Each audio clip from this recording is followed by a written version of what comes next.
Saturday, July 16th. Had sort of a long evening last night. A friend wasn't feeling well, had to go to the hospital. They're doing better now. Thanks for asking. It is free day on my slow carb thing. First off, elephant in the room. I got a little pimply zit thing happening here. This is my annual acne. At my age, I get acne like once a year, and it's kind of a big deal. It makes me feel young again. Boom. Of course, when I look in the mirror, I'm like, oh my God, I'm Rudolph. And then you look at it and you're like, it looks like you got a bruise or something. So that's out of the way. It'll go away in a few days. You can watch it, the daily vlog, Morandom acne. Today it's raining outside, and I was going to go into town and partake in some foodery, but since it's raining, I figured I'd do this and wait for it to stop raining, and then I can scooter into town. It'll be fine. Cheers. So a few things I want to talk about. First is the results of the first week of my Slow Carb Protocol. Went really well. Lost 6.2 pounds this week since a week ago today, like right now a week ago, Saturday, which is great. The first week you always lose a little more. My goal for this month was actually to lose 10 pounds and then maybe scale it down after a couple months to like 5 pounds a month, which is like 1 or 2 pounds a week, which is, if you're working at it, a doable amount, at least for me, knowing my body. But that's great. Lost some weight. And it's been really good. Because you're not eating any sugar during the week, your energy levels really even out. So you don't get those kind of crazy crashes and highs and lows during the day. You're just kind of even all the time. And the only thing that can spike it at all is coffee. Which, interestingly, I didn't drink coffee at all until I got married. Ruhi is a coffee drinker, and I picked up the habit. Thanks, Ruhi. So yeah, today is free day. Free day, I won't let you down. I will not get you up. Wait, how's it go? Today, the plan is I have some work to do. I'm going to go into town. Ruki's at the office right now doing some work. It's air conditioned there. I might drop by and say hi and soak in some AC and then just get a bit of work done. I was looking at some other people's vlogs, and I noticed that they edit them. And I do no editing. Mine is like freeform. So I thought I'd experiment today and do a little bit more editing. So it's more concise and not as much of me just kind of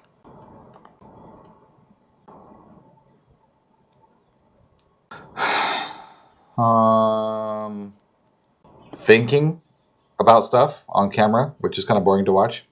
Today, what I'll be doing is recording all the stuff I eat. So tomorrow you can check out my free/cheat day menu and see what I ate. So one thing that's really important, and at some point I'm going to do this, is like kind of a slow carb do and don't list. And one of the things you should definitely do, which it recommends, and I recommend out of experience, is that be sure you have at least a normal breakfast on your free day. So I had a really good breakfast. It was like it was really filling. Like I'm totally full right now, but not like in a uncomfortable, like I just ate 5 pizzas kind of way. Not that I know what that feels like. Okay, so I have energy and I'm even for like the next 4 or 5 hours. I'm good. And that's the other thing about, so I'm just going to talk about slow carb, aren't I? No, I'm not. I'm not going to talk about slow carb.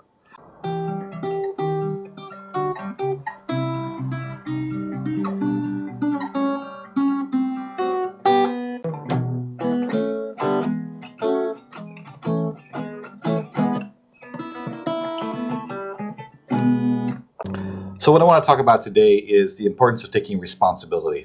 And here's the thing, and everyone falls into this trap. I do it too.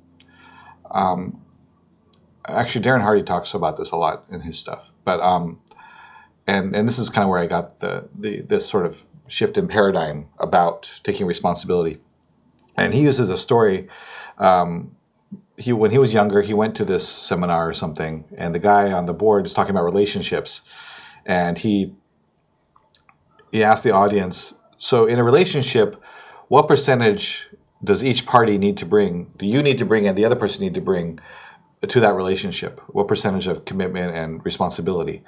And of course, Darren Hardy says, well, 50-50, of course. Each party needs to be equal. They need to each provide equal amount of responsibility to that relationship. And someone else says 51-49, you need to be a little more responsible than the other person. If both people feel that way, then it'll help the relationship. Someone else says 70-30, whatever. And the guy turns around on the board, he writes 100-0. He's saying, look, if you're in a relationship with anything or anyone, you need to be 100% committed and expect nothing back in return. And he was like, oh, that's kind of interesting. That's weird. I was thinking that too. I was like, well, what about 100-100? So you can at least expect something back. But no. Here's the reality, is that when you're in a relationship, and a relationship here is defined not just you with another person, but it could be you with a situation, you with a project, you with something, but mainly you with your life, you with your commitment to being who you are. You have to be 100% committed and not expect anything back. And that translates into taking responsibility for things. Now, it's really easy to blame other things and other people for stuff that happens to you, especially when it seems like it's their fault. He used the example like he had a business partner that sort of embezzled some money from him. I think that's the example. Let's say that's the example. And it was really easy for him to say, look, that guy stole money from me. It's his fault and blah, blah, blah. But no, he decided to take, okay, I'm going to take 100% responsibility for this. Yes, he took the money, but I'm the one who trusted him with the money without doing due diligence on his character, on who he was. I could have researched a little better. I could have overseen the process a little better and really made sure that everything was being done the right way. But I handed it off to him, even though it was technically my responsibility to oversee that stuff. So that's the sort of thing I'm talking about. Not just blaming other people for things that you ultimately have a stake in. And anytime you have a stake in anything, you should take 100% responsibility for it. So let's say it's your health and wellness, your fitness. It's very easy to say, oh, my work's really busy. I can't take care of my health. Okay, loud bird. Can't take care of my health. Or, the store didn't have the food I needed, so I couldn't buy it, so I had to get these Cheetos instead, or whatever the reason. But no, you're responsible. At the end of the day, you're the one who needs to be responsible for whatever happens to you. You can't blame someone else. Someone crashes into your car. Look, maybe you shouldn't have been driving the way you're driving, or you could have been a little more aware or practice defensive driving a little more. And I'm not saying you should take responsibility for the negativity or the attitude someone else has, but you can take responsibility for your reaction to those things. You have responsibility for how you respond to the world around you. That's your responsibility.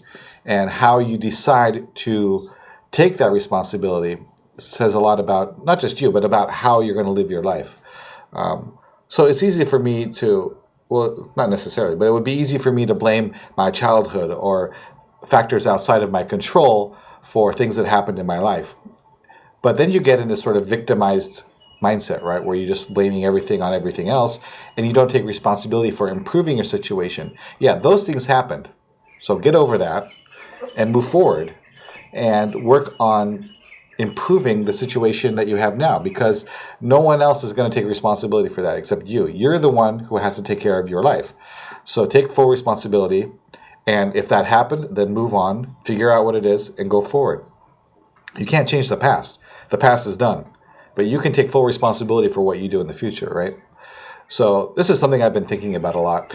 It used to really bug me when I was in China that in general, and this is a total generalization, and you shouldn't stereotype, but in general, I saw a lot of situations where people in China did not like to take responsibility for things. And it was sort of as a result of the Cultural Revolution and things, where bad things happened if you took responsibility for stuff, like you get sent to prison. People got really good. A whole generation got really good at shifting blame and responsibility onto someone else. It's like, oh, that guy did such and such. You should talk to him, kind of thing. It's not my situation. I don't know anything about this. It's not my thing. So you see this a lot, and it's became embedded in the culture to some degree, where people would not take responsibility, vehemently not take responsibility for things, even if it's completely their fault. Not to say people weren't apologetic about stuff they did wrong. But again, generalization. So it's one of the things that really was challenging for me is the shifting of blame onto other people. And the thing is, you see it in every culture, really. You see a lot of people. And to me, instead now of thinking, oh, that's a bad thing and you guys are doing that, that's me shifting blame and responsibility on that person. I still have to take responsibility of how I react to other people not taking responsibility, right? So instead of focusing on the fact that they can't take responsibility, I'm going to focus on the fact that I'm going to take responsibility for how I see things, and that I'm going to move forward from that and try and be a better person each day and try and improve my life and improve the lives of those around me as much as I can. So that's really what I wanted to talk about, the idea of taking responsibility. And we can all do this more each day. It's not like you're going to flip a switch and suddenly you're taking full responsibility and you're progressing forward and you're active and proactive in your life. No, our lives like this, right? So it's kind of, so how you progress is variable from day to day.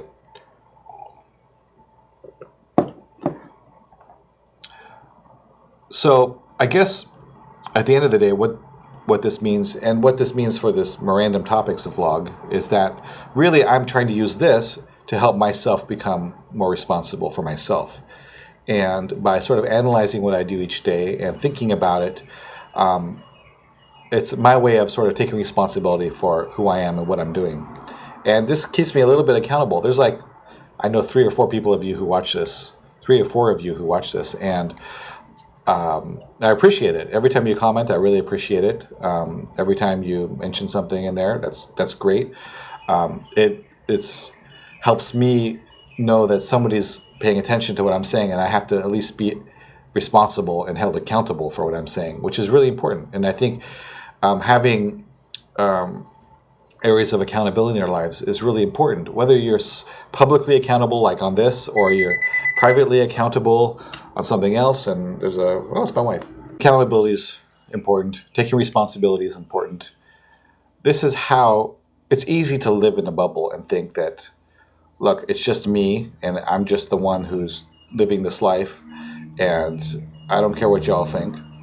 But as a culture, as people, we're all interconnected. We all share this life on this planet. And taking responsibility for yourself is one way of participating in that global life. And then keeping yourself accountable to the people around you and having them help you be accountable is another way of participating, I think, in a positive way. If more people tried to keep themselves accountable publicly or even privately with friends or something, and they took full responsibility, I think the world would be a much different place, right?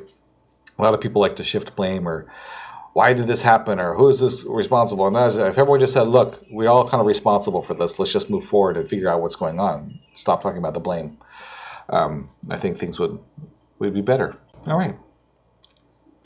That's it for today. Enough getting off my high horse. Getting off my high horse. Hope you enjoyed today's ramblings. It's almost 10 o'clock. Ruhi's going to be back. She's going to rest a little bit before she goes back to work. And then I'm probably going to go with her and get some French toast, maybe a burger, French fries. Excuse me. That's it for today. Hope you all have a wonderful Saturday if you haven't already, or have a wonderful weekend. Keep on keeping on.